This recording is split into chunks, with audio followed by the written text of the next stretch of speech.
Deputy chief minister Shri Pawan Kalyan గారు, BJP రాష్ట్ర party అధ్యక్షురాలు పురంధేశ్వరి గారు, గౌరవ పార్లమెంట్ సభ్యులు, గౌరవ శాసనసభ్యులు, గౌరవ శాసన మండలి సభ్యులు అందరికీ కూడా నా నమస్కారాలు.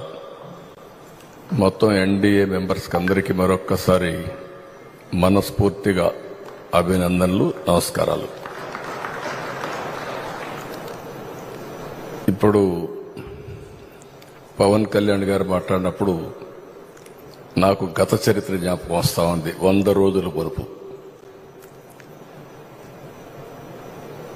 ఈరోజు ఒక్కసారి చూస్తే ఆ రోజుల్లో ఎంత భయంకరమైన పరిస్థితులంటే, నన్ను అరెస్ట్ చేసిన రోజున పవన్ కళ్యాణ్ గారు హైదరాబాద్ నుంచి ఇక్కడికి రావాలంటే ఫ్లైట్ క్యాన్సిల్ చేశారు. ఎంత పట్టుదల ఉంటుందంటే, ఫ్లైట్ మీరు క్యాన్సిల్ చేస్తే నేను పోలేనా అని చెప్పి నేరుగా బై రోడ్డు వచ్చాడు.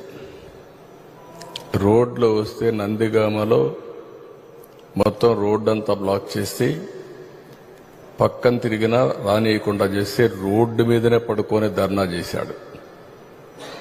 మామూలుగా సినిమా వాళ్ళు ఇవన్నీ చేయరు.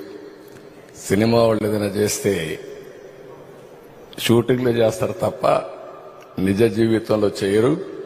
అలాంటి నిజ జీవితంలో పోరాట యోధుడిగా నిలబడ్డ మిత్రుడు పవన్ కళ్యాణ్ గారు.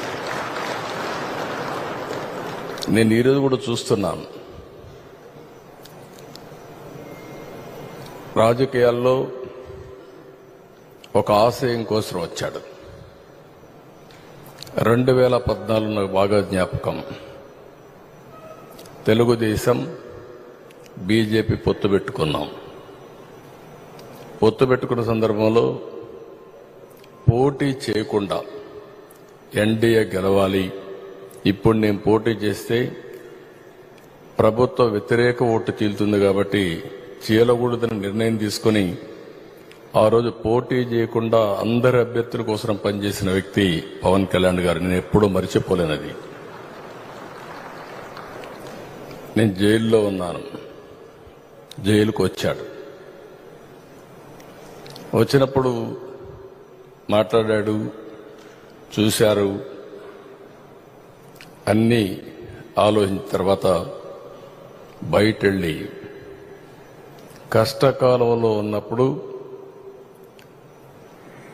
ఏమాత్రం కూడా ఆలోచించకుండా జనసేన, తెలుగుదేశం పార్టీ 2 పార్టీలు కలిసి పోటీ చేస్తాయని చెప్పిన వ్యక్తి పవన్ కళ్యాణ్ గారు.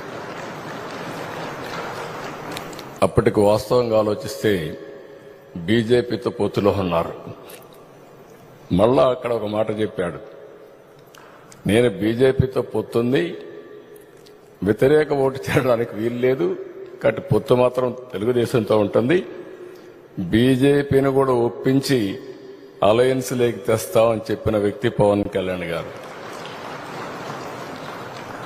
క్రానలాజికల్ గా మనం చూస్తే ఒకటి తర్వాత ఒకటి మేమిద్దరం చూశాం, ఒకే ఆలోచన చేశాం.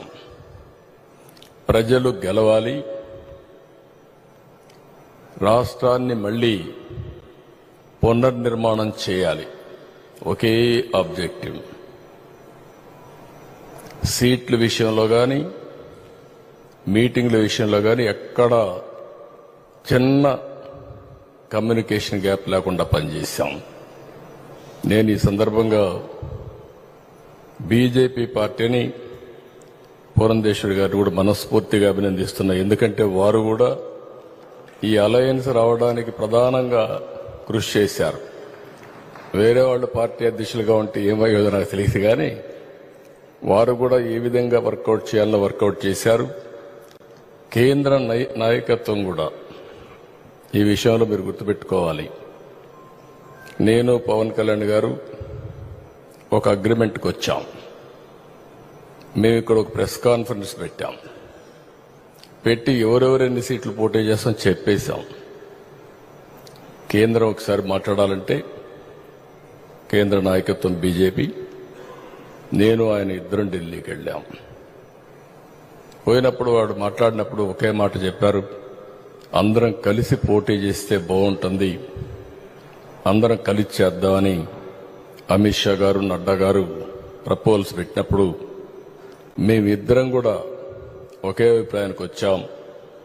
ముగ్గురు కలిస్తే ఈ రాష్ట్రానికి పూర్వ వైభవం తేవచ్చు కాబట్టి ముగ్గురం కలిసి పోటీ చేయాలని ఒక్క మాట కూడా అబ్జెక్షన్ చేయకుండా నిర్ణయం అక్కడే చెప్పామని చెప్పి కూడా నేను మీకు తెలియజేస్తున్నా. చాలా మంది అన్నారు నష్టం వస్తుందేమన్నారు, కాదు లాభం వస్తుందని చెప్పాం. ఆ రోజు మా ఇద్దరి క్యాలిక్యులేషన్ ఏంటంటే ఇద్దరం కలిసి కేంద్రంలో బీజేపీ కూడా ఉంటే ఈ రాష్ట్రానికి న్యాయం జరుగుతుందని ఆలోచించాం. అదే ఈరోజు జరిగింది.